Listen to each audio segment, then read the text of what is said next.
Hello student. तो आज का हमारा टॉपिक है ब्रेकिंग स्ट्रेस। तो चलिए स्टार्ट करते हैं। What is breaking stress. तो स्टूडेंट अभी तक हम लोगों ने पढ़ा है कि अगर कोई बॉडी है और उस बॉडी पे अगर हम डिफॉर्मिंग फोर्स लगाते हैं तो उस डिफॉर्मिंग फोर्स के वजह से उस बॉडी के शेप और साइज में चेंज आता है। बट हमने ये भी पढ़ा कि उसके अंदर जो मॉलिक्यूल्स होते हैं वो मॉलिक्यूल्स उस चेंज को पसंद नहीं करते हैं, तो वो अंदर से बाहर की तरफ एक फोर्स लगाते हैं। उस फोर्स को हम लोग रिस्टोरिंग फोर्स कहते हैं। यानी कहने का मतलब है कि जैसे जैसे हम डिफॉर्मिंग फोर्स को इंक्रीज करते हैं उसी रेशियो से रिस्टोरिंग फोर्स भी क्या होता है, इंक्रीज होता चला जाता है। ठीक है। जैसे मान लीजिए हमारे पास एक रबर बैंड है और इस रबर बैंड को हम क्या करते हैं, स्ट्रेच करते हैं, मतलब इस पर डिफॉर्मिंग फोर्स लगाते हैं, इसको खींचते हैं। तो धीरे धीरे धीरे इसका लेंथ क्या होगा, इंक्रीज होता चला जाएगा और एक समय आएगा जब ये रबर बैंड टूट जाएगा। तो जिस समय ये रबर बैंड टूटता है उस समय उसमें जो स्ट्रेस होता है उस स्ट्रेस को ही हम क्या बोलते हैं, ब्रेकिंग स्ट्रेस। तो उस ब्रेकिंग स्ट्रेस को हम कैसे फाइंड कर सकते हैं, तो जिस टाइम बॉडी टूट रही है उस समय का रीस्टोरिंग फोर्स और बॉडी का क्रॉस सेक्शनल एरिया हमको ब्रेकिंग स्ट्रेस देता है। ठीक है। यानी ब्रेकिंग स्ट्रेस जिसको हम लोग डिनोट करते हैं स्टूडेंट सिग्मा बी से। तो ब्रेकिंग स्ट्रेस इक्वल टू क्या हो जाएगा, restoring force, it means F R upon area. Clear है। तो ये हमारा क्या आ गया, ब्रेकिंग स्ट्रेस। तो breaking stress equal to restoring force upon area. ठीक है स्टूडेंट। तो अगर हम इसको एफ आर निकालना चाहें, मतलब ये जो एफ आर है वो किसके इक्विवेलेंट होगा, ब्रेकिंग फोर्स के बराबर। ठीक है। तो हम लोग यहाँ से क्या निकाल लेते हैं, ब्रेकिंग फोर्स। तो breaking force equal to breaking stress into क्या हो जाएगा, एरिया हो जाएगा। ठीक है स्टूडेंट। तो देखिए मेनली यहाँ पे जो ब्रेकिंग स्ट्रेस है वो क्या है, restoring force per unit area है। मतलब जो रिस्टोरिंग स्ट्रेस है वो एरिया पे डिपेंड नहीं करता, ये क्या है, पर यूनिट एरिया है। ठीक है। तो यानी कहने का मतलब एरिया पे डिपेंड नहीं कर रहा है, इट मीन्स ये साइज और शेप पे डिपेंड नहीं करता, मतलब डायमेंशन पे डिपेंड नहीं करता है। ठीक। अब देखिए जो ब्रेकिंग फोर्स है वो ब्रेकिंग फोर्स किस पे डिपेंड कर रहा है, एरिया पे। यानी हम बोल सकते हैं कि जो ब्रेकिंग फोर्स होता है वो लेंथ पे डिपेंड नहीं करता है, किस पे डिपेंड करता है, एरिया पे डिपेंड करता है। Clear student. चलिए नेक्स्ट आगे देखते हैं। डिपेंडेंसी ऑफ ब्रेकिंग स्ट्रेस, यानी जो ब्रेकिंग स्ट्रेस होता है वो किन किन चीज़ों पे डिपेंड करता है। तो पहला क्या है, नेचर ऑफ मटेरियल। यानी जो ब्रेकिंग स्ट्रेस है वो मटेरियल्स के नेचर पे डिपेंड करता है। जैसे मान लीजिए हमारे पास दो वायर हैं और ये जो दोनों वायर हैं ये दोनों वायर किसके बने हैं, तो कॉपर के। ठीक है। तो ये जो दोनों वायर सेम मटेरियल का बना है, तो अगर सेम मटेरियल का बना हुआ है तो इन वायर्स का जो ब्रेकिंग स्ट्रेस होगा, मतलब फोर्स को झेलने की जो क्षमता होगा वो दोनों वायर्स का क्या होगा, सेम होगा। यानी अगर इसका ब्रेकिंग स्ट्रेस सिग्मा बी है तो इसका भी ब्रेकिंग स्ट्रेस क्या होगा, सिग्मा बी। यानी मटेरियल अगर सेम है तो उस सिचुएशन में जो ब्रेकिंग स्ट्रेस होता है वो ब्रेकिंग स्ट्रेस हमेशा क्या होगा, स्टैंड कांस्टेंट होगा। ठीक है। अगर हम यहाँ पे 3 कॉपर वायर लेते हैं तब भी उन तीनों का जो ब्रेकिंग स्ट्रेस होता वो क्या होता, सेम होता। ठीक है। क्योंकि ब्रेकिंग स्ट्रेस किस पे डिपेंड करता है, मटेरियल पे। तो हम मटेरियल तो चेंज नहीं कर रहे, बट अगर हम मटेरियल चेंज कर देंगे तो फिर जो ब्रेकिंग स्ट्रेस होगा वो क्या हो जाएगा, अलग अलग होगा। यानी for different materials breaking stress will be different, but for a particular material breaking stress will be constant. ठीक है। सेकेंड किस पे डिपेंड करता है, टेम्परेचर पे। तो देखिए मान लीजिए कोई बॉडी है और इस बॉडी का टेम्परेचर हम लोग क्या कर रहे हैं, इंक्रीज करेंगे। ठीक है।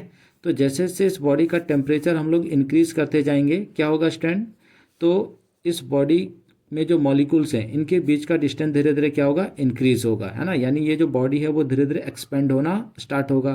तो जैसे जैसे ये एक्सपेंड होगा इन मॉलिक्यूल्स के बीच जो इंटर मॉलिक्यूलर स्ट्रेंथ है वो इंटर मॉलिक्यूलर स्ट्रेंथ डिक्रीज होना स्टार्ट हो जाएगा।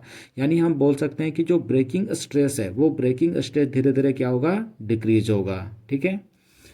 थर्ड है इम्प्यूरिटीज़। तो ये इम्प्यूरिटीज़ का मतलब क्या होता है, तो हम लोग पढ़े हैं कि जब दो डिफरेंट एलिमेंट को मिक्स करके अगर कोई नया एलिमेंट बना, हम कोई अलग मटेरियल बनाते हैं तो उसको हम लोग क्या बोलते हैं, इम्प्यूरिटीज़ बोलते हैं। ठीक है।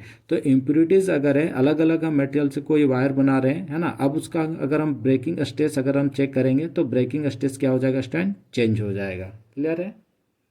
नेक्स्ट है breaking stress is constant for given material. जो अभी अभी हम लोग पढ़ें कि हम लोग एल्युमिनियम का वायर लिए थे, है ना, तो दोनों जो एल्युमिनियम वायर था वो सेम मटेरियल का बना हुआ था, तो उनका ब्रेकिंग स्ट्रेस क्या होगा, हमेशा कांस्टेंट होगा। अगर हम मटेरियल चेंज करेंगे तभी हमारा जो ब्रेकिंग स्ट्रेस है वो क्या होगा, चेंज होगा, है ना, अदरवाइज वो कांस्टेंट रहेगा। नेक्स्ट आगे क्या बोल रहा है, does not depends upon the dimension of the wire, है ना। तो अभी अभी हम लोग क्या फॉर्मूला में पढ़े कि सिग्मा बी जो होता है वो क्या होता है, एफ बी अपॉन ए, यानी जो ब्रेकिंग स्ट्रेस होता है स्टूडेंट वो क्या होता है, रिस्टोरिंग फोर्स या breaking force per unit area. तो जो ब्रेकिंग स्ट्रेस है वो पर यूनिट एरिया है, यानी वो एरिया पे डिपेंड नहीं करता, ये क्या है, पर यूनिट एरिया, ठीक है। तो इसलिए बोल रहा है कि it does not depends on the dimension of the wire. Wire का डायमेंशन कैसा, यानी वायर पतला है मोटा है, उस पर हमारा जो है वो ब्रेकिंग स्ट्रेस डिपेंड नहीं करता है। ब्रेकिंग स्ट्रेस किस पे डिपेंड करता है, मटेरियल पे। अगर मटेरियल तीनों का सेम है तो उस तीनों वायर का जो झेलने का क्षमता होगा वो तीनों वायर का ब्रेकिंग स्ट्रेस क्या होगा, सेम होगा, ठीक है। नेक्स्ट पॉइंट है इंडिपेंडेंस ऑफ ब्रेकिंग स्ट्रेस, यानी ब्रेकिंग स्ट्रेस किन किन चीज़ों पे डिपेंड नहीं करता है, ठीक है। तो देखिए पहला है क्रॉस सेक्शनल एरिया, क्योंकि ब्रेकिंग स्ट्रेस जो है वो क्या है, पर यूनिट एरिया है, वो क्रॉस सेक्शनल एरिया या थिकनेस नहीं है। ब्रेकिंग स्ट्रेस क्या है, पर यूनिट एरिया है। और नेक्स्ट किस पे डिपेंड, किससे इंडिपेंडेंट है, तो अप्लाइड फोर्स, है ना, कितना उस पर फोर्स अप्लाई हो रहा है उस पर ब्रेकिंग स्ट्रेस डिपेंड नहीं करता, उससे वो क्या है, इंडिपेंडेंट है। चलिए नेक्स्ट टॉपिक लेते हैं। नेक्स्ट टॉपिक क्या है, if a wire of length L is cut into 2 parts. जैसे स्टूडेंट मान लीजिए हमारे पास कोई एक वायर है और इस वायर का लेंथ गिवन है आपको एल, ठीक है। इस वायर का लेंथ कितना है, एल है ना। तो अभी इस वायर का लेंथ एल है और इसका क्रॉस सेक्शनल एरिया मान ले रहे हैं कितना है, A1 है, और इसका जो फोर्स है यानी ब्रेकिंग फोर्स वो कितना है, F1 है, ठीक है। और ब्रेकिंग स्ट्रेस, तो ब्रेकिंग स्ट्रेस कितना मान ले रहे हैं, सिग्मा बी, क्लियर स्टैंड। अब क्या बोल रहा है कि if a wire of length L is cut into 2 parts, है ना। अब इसको हम लोग क्या किए, 2 पार्ट में कट कर दिए। अब 2 पार्ट में कट कर दिए तो ये मान ले रहे हैं हमारा फर्स्ट पार्ट हो गया, है ना, और ये हमारा क्या हो गया, सेकेंड पार्ट, ठीक है। देखिए तो जब हम दोनों को इस लेंथ वायर को कट कर दिए तो कट करने के बाद जो हमको 2 पार्ट मिला उसका क्रॉस सेक्शनल एरिया कितना है, अभी भी A1 है ना। दोनों का क्रॉस सेक्शनल एरिया कितना है, A1 है, ठीक है। और इनका जो अब झेलने का जो क्षमता होगा यानी ब्रेकिंग फोर्स जो है वो ब्रेकिंग फोर्स भी क्या होगा, सेम होगा, क्लियर है। क्यों सेम होगा, क्योंकि अभी अभी हम लोग पढ़े थे कि जो ब्रेकिंग फोर्स होता है वो एरिया पे डिपेंड करता है। तो यहाँ पे देखिए एरिया तो चेंज हम नहीं करें, तो अगर एरिया चेंज नहीं करें तो इनका झेलने का क्षमता क्या सेम है, यानी ब्रेकिंग फोर्स क्या यहाँ पे सेम है, ठीक है। अब देखिए ये जो दोनों वायर हैं, दोनों पार्ट, ये दोनों पार्ट क्या है, सेम मटेरियल का है। तो अगर सेम मटेरियल का है तो इनका जो ब्रेकिंग स्ट्रेस होगा वो ब्रेकिंग स्ट्रेस भी क्या होगा, सेम होगा, यानी ब्रेकिंग स्ट्रेस यहाँ पे क्या है, कांस्टेंट है, क्लियर है। बट स्टूडेंट देखिए अगर ये जो वायर है ना, अब इस वायर को हम लोग क्या किए, कुछ इस तरीके से काट दिए। अब ये काट देंगे तो इसका एरिया कितना हो जाएगा, 1/A/2, इसका एरिया क्या हो जाएगा, A/2, ठीक है। तो इस केस में जो सिग्मा बी यानी ब्रेकिंग स्ट्रेस होगा वो ब्रेकिंग स्ट्रेस क्या होगा, कांस्टेंट होगा, क्योंकि ये दोनों पार्ट अभी भी सेम मटेरियल का है। बट यहाँ पे एरिया क्या हो गया, चेंज हो गया।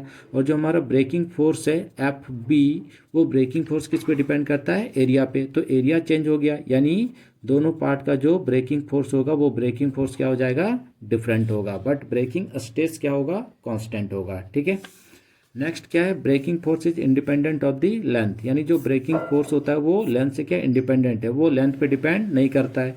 जैसे हम लोग फार्मूला भी देखे थे, breaking force equal to breaking stress into area, है ना। ये ब्रेकिंग फोर्स किस पे डिपेंड करता है, एरिया पे डिपेंड करता है। अगर एरिया कम ज़्यादा कर देंगे तो हमारा ब्रेकिंग फोर्स क्या हो जाएगा, चेंज हो जाएगा। देखिए नेक्स्ट टॉपिक है maximum force load which can applied on the wire depend on, यानी हम वायर पे मैक्सिमम कितना फोर्स अप्लाइड कर सकते हैं, तो वो किस पे डिपेंड करता है, तो cross sectional area of the thickness, है ना। वायर का क्रॉस सेक्शनल एरिया पे डिपेंड करेगा। नेक्स्ट है नेचर ऑफ द मटेरियल, हम किस टाइप का मटेरियल ले रहे हैं, कॉपर ले रहे हैं, एल्युमिनियम ले रहे हैं, उस पर डिपेंड करेगा।